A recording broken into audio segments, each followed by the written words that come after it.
Today we will talk again about Stoicism. We started talking about Stoicism in the previous lecture and discussion, and we had a brief introduction about the Zeno of Citium.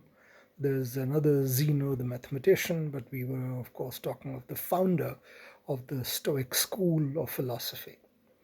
Now, Stoics, as we talked, the three great Stoics that we mentioned in our last lecture were Marcus Aurelius the Emperor, Epictetus the slave, and Seneca, the dramatist and the great artist.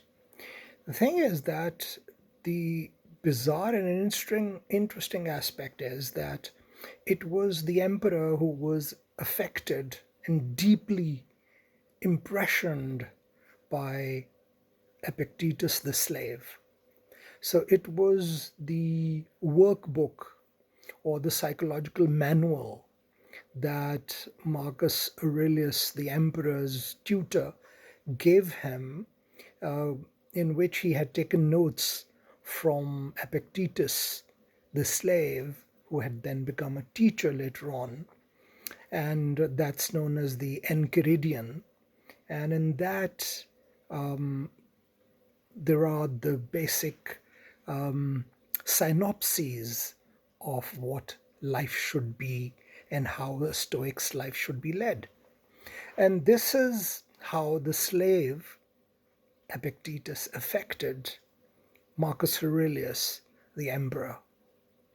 Now, in general, so I would like to actually not talk of people who are separate, but talk of the philosophy and bring a synergy of those Stoics, the emperor and the slave who affected the emperor and his life, and he made himself as a virtuous man.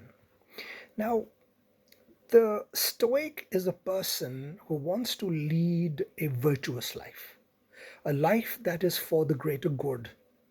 And one aspect that the Stoic has is that he wants to deny pleasures. So if it is a pleasure of power, he doesn't want that. Pleasure of lust, he doesn't want that.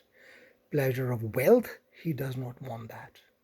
The pleasures that he wants are the pleasures that give his humanity, his soul, a deep satisfaction.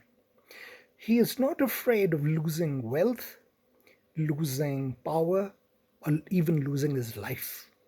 But what he is scared most and is fearful of is losing himself, losing his own soul, and abrogating his moral responsibilities.